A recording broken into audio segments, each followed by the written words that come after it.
Hey guys, what's going on? It's Night Horror here, and today I'm going to bring you the second video in the series on necro tanking. Now, the first video was kind of a hype video, explained why you might want to play a necro tank, and spoiler alert, I think for 90% of the people to play this game, a necro tank is a great choice and is probably the best choice. There were some caveats to that. It's not necessarily the easiest class, and in fact, it's one of the harder ones to play. So if you're still considering, you're not sure if you want to make a necro tank, I do recommend checking out that video. It might provide some guidance in that direction. But in this video, we're already assuming that you're one of the enlightened souls that has come over to the necro way of thinking and has decided to make a necro tank, whether to help your group or because you thought it was fun, whatever the reason may be. So today we're going to go through all the skills you need to actually play a necro tank. I just want to give a brief caveat. This does not cover every possible conceivable skill you will need in a trial, especially if you're doing hard modes, nor will it cover every conceivable bar setup, right? So I have to simplify this some. Also, this is meant to be an intermediate build guide, so I am assuming you have some knowledge of the game and of how to generally tank. However, having said that, I will give you just a simple bar setup at the end of the video for both bosses and for trash. So if you are new, you could skip ahead to that section and just kind of look at that bar, go with it, figure out what those skills do. I do recommend you listen to the rest of this so that you have an idea of what you want to grow towards or what you want to move towards in the future. But if you're overwhelmed already, don't do that. Skip to the video, copy that bar, and then just go play around with it for a while and come back and take a look at this. All right, so first thing first, let's go ahead and look at all of the skills on our bar. You see I kind of have like a drop-down format here, and let's take a look at those skills that are not going to ever change on your bar. I think for a lot of new people, that's kind of an odd thing that you change out skills on your bar, but in ESO, it's very common, and it's something you'll do quite often, to be honest. You can get kind of one bar setup that'll work pretty well for most things and stick with it. But in general, you will have to do that quite often, especially in trials. Now, before we get into each individual skill here, let's actually talk about the why and how of the bar setup. So what I would recommend to you, especially if you're like a newer player, is pick a spot on your bar where a skill, it makes sense for you for a skill to go of a particular type, and then keep it there. You want to make some sort of structure in your mind about, hey, this is why this skill goes here. It makes sense for it to go here. So, for example, I have a couple abilities on my one spot. I've got Crushing Wall, and then I've got the Empowering Grasp. Both of those are AoEs that go in a line in front of you. And so, generally, if I have an ability like that, such as a Nightblade's Refreshing Path, I tend to put it on that ability. So that way, whenever I think, oh, I need that ability, and it kind of looks like this, I know that 1 is the button to hit. Similarly, I keep my taunts on the same button on both bars, so I know that if I need to taunt something, 3 is the button I want to use. And then I usually have 4 being my buff bar, so it's a buff ability. So that's what I usually, I need to re-up my buffs. It's usually 2 and 4.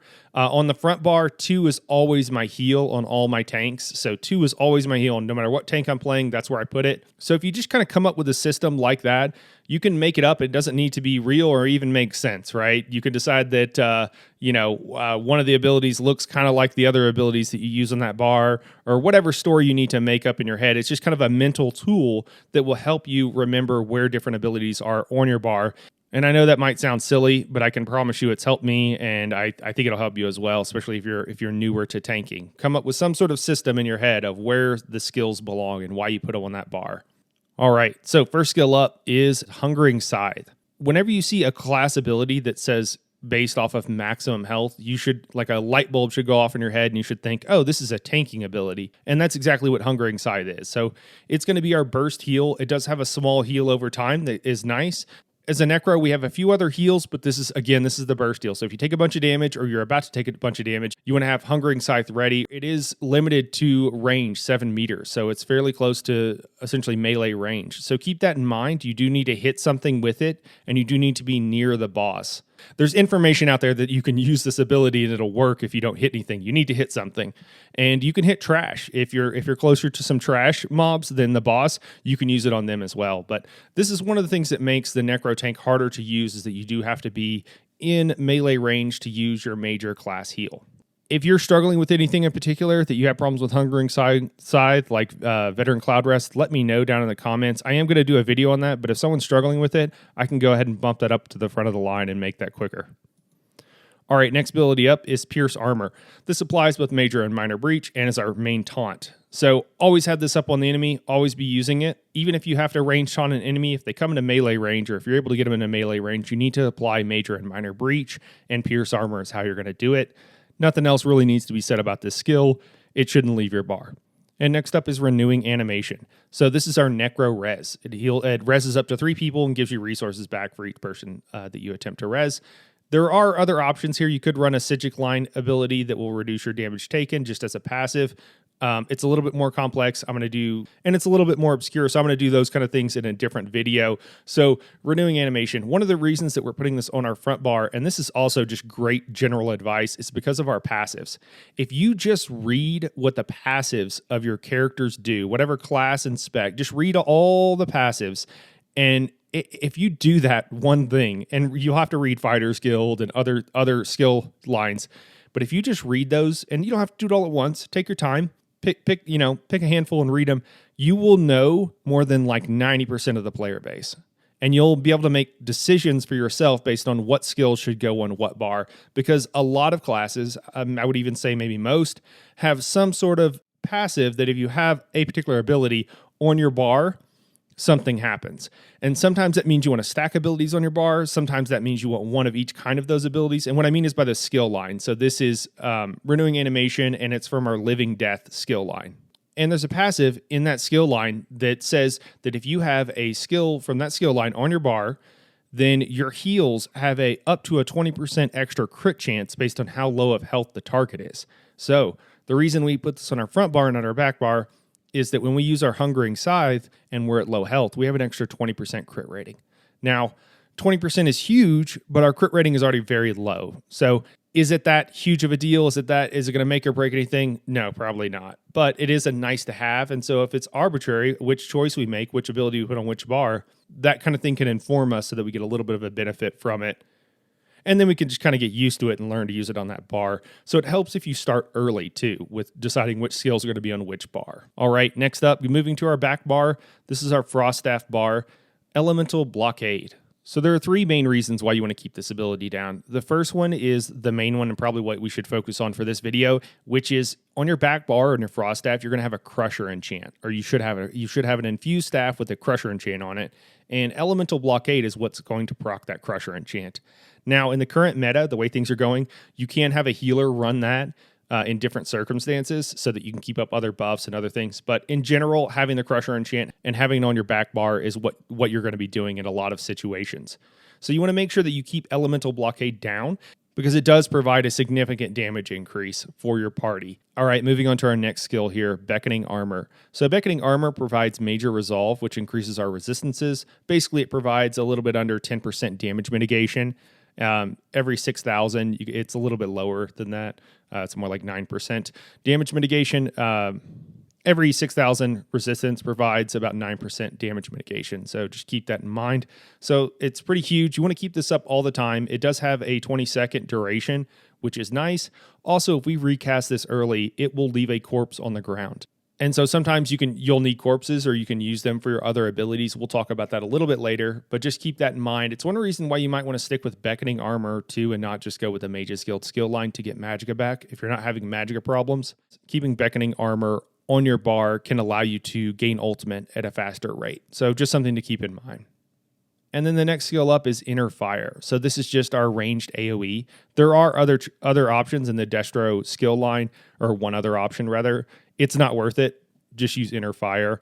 The Pierce Armor is going to be a stamina-based taunt, and this is a Magicka-based one. So if you just need to taunt an enemy and you're low on one resource, but you're high on another, you can still taunt the enemy. So that's the reason. Not much else really needs to be said about that. So moving on, Spirit Guardian. So this is another one of our buffs. So our back bar is kind of our buff bar. We have a lot of things that we'll cast once, and they'll go from anywhere from around like 10 to 20 seconds, sometimes a little bit longer.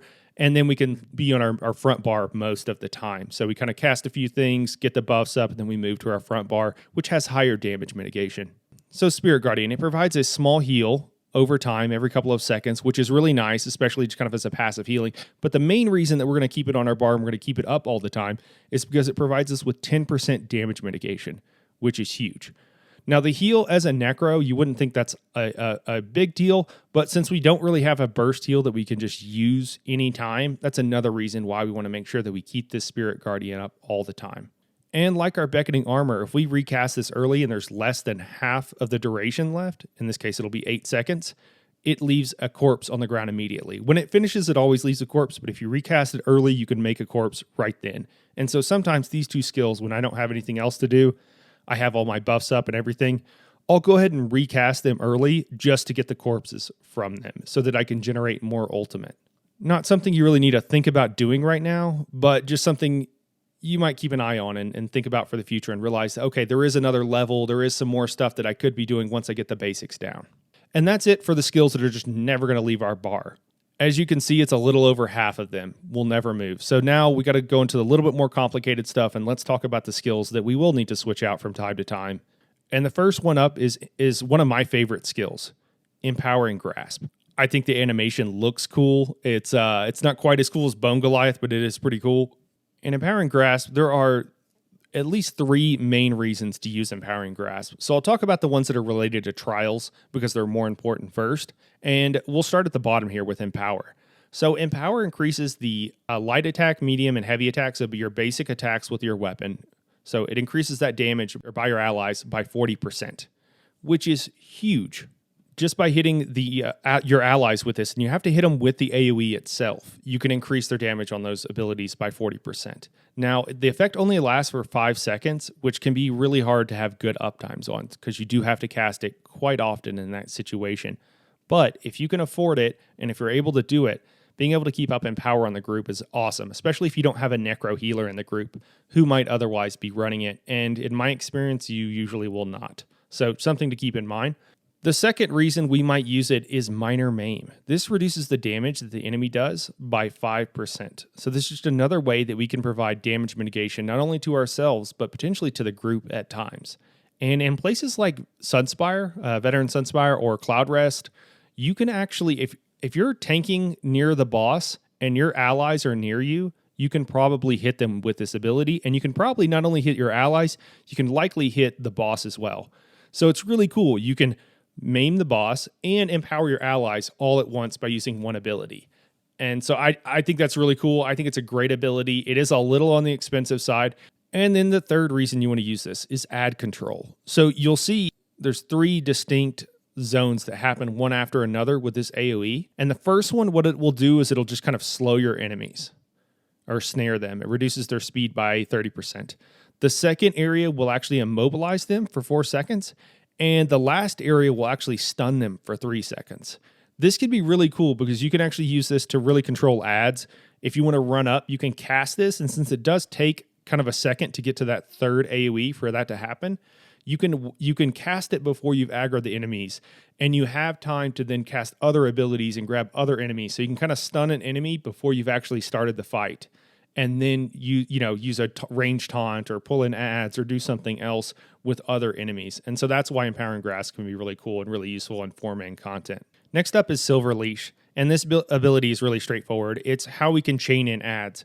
So of course our Beckoning Armor will do it for us, but sometimes it's really nice to be able to target one particular enemy and pull them in. Sometimes the Beckoning Armor will proc at an odd time. And it's just nice to have a little bit of control. So you will use Silver Leash on your bar quite often. It's from the Fighter Skilled skill line. There's really nothing else you need to know about it besides it pulls in enemies, and that's a really nice thing to have. So this ability, the only reason to really use this is a Necro tank. So it does apply Minor Maim to the enemy, but we already have a way to do that we covered with Empowering Grasp to apply Minor Maim. So the only reason to use it is for the minor heroism. If you want even more ulti gen. In general, you will not be using this. It will not be on your bar. I just know that it's out there in some build videos and that they use it as a way of getting just a ton of ultimate. You can do that if there is, if you have the bar space, if there's nothing better to put on your bar, you definitely can put it on there. And there might be some reasons moving forward in the next patch where you might want to do that more often in like legitimate content. But in general, you won't be using it very often. Necrotic Potency. Earlier when I was talking about abilities that required corpses, this is what I was referring to. So you can see that there's no actual cost on this ability. However, it does require corpses, so there have to be corpses on the ground to use it. So what it does is it grants you 6 ultimate and heals you every second for 2 seconds per corpse consumed. So just by proccing it on yourself with the abilities that you have, which you can only do once every like 10 seconds, it's going to be 4 seconds worth of proc on this. So again, not something you can keep up all the time, but that is a significant, that's 24 ultimate that you can generate over those 4 seconds by using those corpses. The other thing that is really nice about this skill is that it reduces your damage taken by 3%. So oftentimes you'll put it on your bar. You do want to use this anytime you get the opportunity to, but just having it on your bar also reduces your damage taken by 3%. So if you're new to tanking and you're still learning, don't necessarily worry about using it all the time because, you know, generating ultimate isn't that important. If you're dying, you want to make sure you're staying alive first, and just having it on your bar will give you that extra mitigation. So you can just put it there, and then as you get more comfortable with tanking, then you can use it more often and try to proc it more often by kind of re-upping some of your buffs a little bit early. But that's a little bit more advanced. It's worth noting there is another morph of this ability that does provide major protection. In general, it's hard, if not impossible, to have it active at the correct time and to have it active for any length of time. And so I don't really recommend using it. On paper, it looks a lot better than it is. It's a little bit like, I think it's the Master Sword and Board, right? That provides like a heal and extra resistances. It seems like it's really good until you realize you could probably do something better with that 2-piece slot. And this is kind of the same thing. The Deaden Pain looks good, but in actuality, Necrotic Potency is much better. And then after that, we have Defensive Stance. So I will often run Defensive Stance with Necrotic Potency if you need really high mitigation, and you'll see that with the bars that I recommend at the end for heavy hitting bosses. However, I did kind of put it here in this slot. I move abilities around a little bit, and this is normally where I would put it when I need a shield that I'm using quite often, and I would move Necrotic Potency or even take it off my bar because I might not have space for it. So what this does is, as a Necromancer, we don't have a shield, and we don't have a class shield, and most classes do, and so this is what we can use in place of our class shield. The other thing, and the reason you might have it on your bar quite often, is the increased damage mitigation, which is completely passive. So if you look at the bottom there, it increases the amount you can block by 10%, and it reduces the cost of block by 10%. That's a huge effect, and we don't have to even use the ability to do it. So you get like an 11k shield, depending on your health, and if you need it, and just having it on your bar will increase the amount of damage you can block. This is why our Sword and Board bar provides more mitigation than our Frost Staff, or one of the reasons. So keep that in mind whenever you're using this. And the other morph here is Absorb Missile. This is one of the skills you will switch out from time to time. So you might switch this out like and go to Absorb Missile in Veteran Cloud Rest, for example. Keep in mind that while you'll always it's always nice to have the shield, there are times where you might want to use one ability over the other. All right, next up is Unnerving Boneyard. So this is how we can apply Major Breach, which again is like a 9% damage increase to enemies in an AoE. So this is great for trash. It can also be used in a situation where you need to apply Major Breach at range, like to a boss. In general, you won't use it in Cloud Rest because it's too expensive to be able to be spamming it all the time, so you won't be able to use it on the crystals downstairs, for example, just because it will cost too much. I mean, you probably could, but it's not a great idea. It also provides another synergy to our party, which can be nice, and that synergy will do AoE damage and will also heal you for that amount. So again, just kind of a nice to have. The main reason you'll want to use it, though, is for the Major Breach to enemies in an AoE area. There is another morph of this that does not apply Major Breach, but does allow you to use your own synergy. In general, I wouldn't use it unless you're trying to proc Alkosh and you're having problems, but really your group should be helping you out with synergies, and so there's no real reason to do it unless you're doing like solo content or something. All right, and moving towards some of our last abilities on this bar, Agony Totem. So what Agony Totem does is it provides minor protection in an AoE, and it's one of the few abilities that do that. And what's cool is it's a class ability that also provides other benefits to us. So it's something you might run on your bar more so than you would just try to run other skills that provide minor protection, like Circle of Protection, for example, which I believe is like a Fighter's Guild skill line, if I'm remembering correctly. But anyways, minor protection reduces our damage taken by 5%, and not only us, but anybody in that area. So this is really cool. If you can manage to drop this on the stack on all of your allies in the trial, you can reduce their damage taken by 5%. So tanking the dragons in Sunspire, if you're in melee range, this is something you can kind of cheat over when you know the mechanics, drop it so that it affects the group, and then kind of move over to the side of it, and it'll still affect you. And there are plenty of other situations. The other thing is that it provides another synergy for the group. And when they proc that synergy, it provides a minor vulnerability, which increases the enemy's damage taken by 5% for 5 seconds. Now, the only issue with that is 5 seconds isn't really long, and you can get that buff from minor brittle. So it's nice, but it's not something, this ability costs 4,000 magicas, so it costs too much to keep it down a lot, to keep those buffs up, to keep minor vulnerability, but it's still a nice thing. It's kind of an added bonus. The other thing that it does is it fears enemies. So this can be really useful primarily in 4-man content, but it can also be useful in like places like Veteran Maw of Lorcage. So you don't necessarily have all of the same CC abilities that other classes have. So on the first boss for Cot, I will put this down and it helps fear the Panthers whenever they run through my area. And I know that doesn't necessarily, if you're familiar with that trial, it might not sound like it's that great, but it actually works surprisingly well. So just something to keep that in mind. In any situation where people are taking a lot of damage, especially the melee people, it can be nice to have this down. It's also worth noting that the fear ability kind of works differently. This totem will pulse, and when it pulses, that's when it's actually trying to fear enemies. So enemies can move into the circle, and then it will pulse, and then they'll get feared right in the middle of the circle. It's kind of like our Empowering Grasp, where the delay is actually, you would think it might be a bad thing, but it's actually really helpful, especially in 4-man content, because you get enemies stacked really nicely, and they're not just stopped on the outside of the circle. They actually move in towards the center and then get feared most often, depending on how the timing works. So the fear, so again, just kind of recap it, the fear is most useful generally in 4-man content, but it can be useful in trials, and the minor protection is most useful in trials, and again, can still help in 4-man content. But all right, moving on, expunge and modify. So this is a very niche skill, but since it's unique to the Necromancer, I did want to go ahead and cover it here. So it removes negative effects, which can be amazing if you're in PvP, but even in PvE, you'll have a lot of negative effects that you will want to cleanse at different times. And while it costs health, it's pretty low cost, especially for a tank. So this is something we can honestly kind of spam most of the time, because if we're removing negative effects, first of all, the ability will kind of gray out, or will not be highlighted when there's no negative effects on you.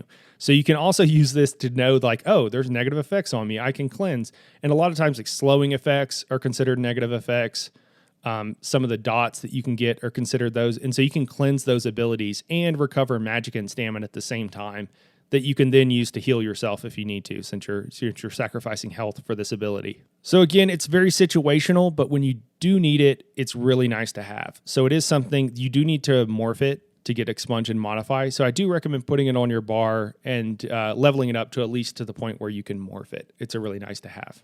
All right, moving to our back bar here. So all the skills but Overflowing Altar here are kind of very situational, actually. So Overflowing Altar is really nice. It allows all of your allies in the area to use a synergy that will heal them for 65% of their max health. This is huge in places like Cloud Rest downstairs, where there's not a lot of healing going on, to provide them with a synergy they can use. Also to allow people to heal out of Baneful. If you're not familiar with those situations, well, if you are familiar with the situations, then you probably already know about Overflowing Altar. If you're not familiar with them, it's not that big of a deal. Just keep in mind, it's a nice thing that you can put down that allows the DPS and to some extent healers, but generally DPS, to heal themselves by using a synergy, and even the other tanks.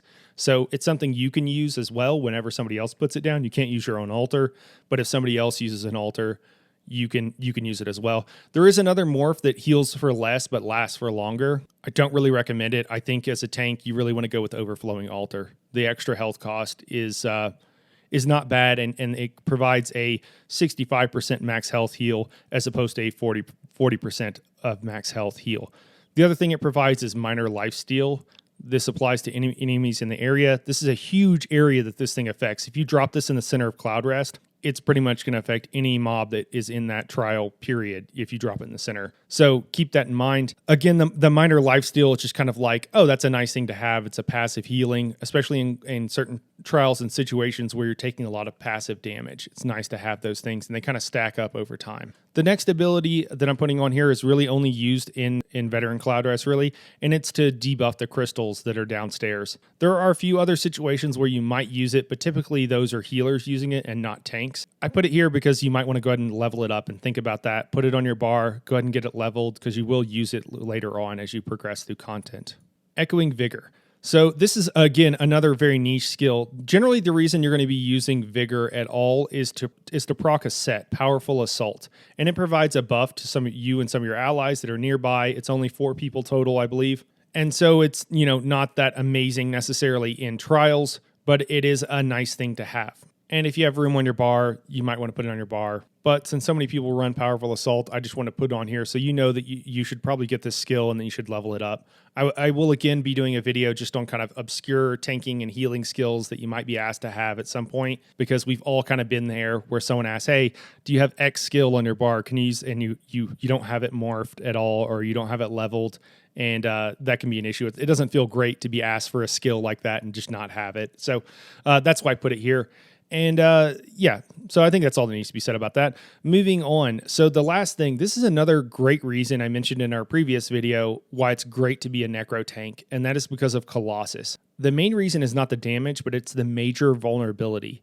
So what this does is it hits enemies, and if you hit them with the first hit and the last hit, the total effect will be 15 seconds and increases their damage taken by 10%. So let's say you have a group that does on average 30k DPS and you've got 8 DPS. That's 240,000 damage. So a 10% increase on that is 24,000 damage per second while this is active. It's almost like having an extra person in your group just using this one ability for those 15 seconds, which is really nice and can really help with the extra burst damage. Now, there are 2 morphs of this. This is the Stamina morph with the Pestilent Colossus. It does a little bit more damage. As a tank, that damage is going to be fairly minimal. It's not really going to make or break anything. In contrast, the Glacial Colossus provides the same buff. It does a little bit less damage, and what it does instead is it stuns enemies on the last hit. That can be very useful, but primarily in 4-man content. So kind of use it situationally. And I think either morph for trial content is really fine. Again, that extra damage increase is so minimal that as far as the actual damage the ability does, that it really doesn't matter. And then the last thing up. So, actually, before I move past Pestilent Colossus. In an ideal situation, you want 3 Colossi in any given group and 3 Warhorns. And that will help you be able to provide maximum uptime. And so if you don't have 3 Necro DPSs or 3 other Necro, like a healer or something, you should generally be running the Colossus, and then one of the damage dealers can run like a Destro ult or something instead. And then last up, Aggressive Warhorn. Again, as a Necro tank, I find myself almost never using Aggressive Warhorn, but there are situations where perhaps you might want to use it. It provides extra maximum resources, and that actually equates to damage. So having higher max resources does actually give you the equivalent of spell power and weapon damage. It's better for Magicka than it is for Stamina, but it's still there and it's still not insignificant. But the main reason that we use this ability is for the major force uptime. It increases the critical damage we do for 10 seconds. Anywhere from like 70 to 80% of the damage, give or take, is going to be critical damage. So it's good to keep that in mind, and it's a great way to increase the overall DPS for the group. All right, so now that we've gone through all those skills that you might want to have on your bar, let's talk about a couple of specific bar setups. And if you're new, this is where I recommend you start. Just grab one of these or maybe both of these bar setups and just stick with it for as long as you need until you kind of learn it. You do want to progress past this and be ready to swap out skills in any given situation. Our trash setup. So where you might use this is just trying to group adds in any given situation and anywhere where you're not fighting a boss. Boss fights. So this is our high mitigation bar or high mitigation setup. So in places like Veteran Hellraw Citadel, when you're doing the warrior, where you're taking a lot of damage and you need high mitigation, this is the bar that you're going to use. But that is it for the basic setups here for our bars. And I think we've gone over all the skills that you're really going to need to tank most content in the game. Again, just to be super clear, there are sets that will require you to change your setup, and there might be a skill that you add to your bar or something you do different depending on what set you're wearing. We will cover those in a different video. But for now, this, again, will get you through 90% of content. Ideally, if you're doing some of the newer veteran content, you would have a more optimized setup than this for the new stuff. I would recommend that you look up guides. We will have some coming out, and we'll have some on the website when that is up. Probably will be a month or 2. Unfortunately, we're moving as fast as we can, but these things just take a little bit of time. But we will have particular guides, and there will be different setups and different bars and abilities that you want to make sure that you have on your bar for particular fights. So that is going to be it for this video, guys. I appreciate you watching. I hope this was helpful. If it was, please let me know. If you're new to the game and you are looking for a guild or a place to go ask questions or what have you, look down in the comments below and I will leave a link to our Discord. The Discord is still a work in progress. Again, I'm just behind on everything. I'm trying to work as fast as I can, but there's a lot of help there that you can get. And if you just want to run trials and you're looking for cool people to run trials with, come join us. We'd love to have you. And as always, I'm going to leave you with a little bit of B-roll here of me showing you what an awesome tank I am and why you should be listening to me. All right, guys, that's it for this video. We'll catch you in the next one. Thanks for watching.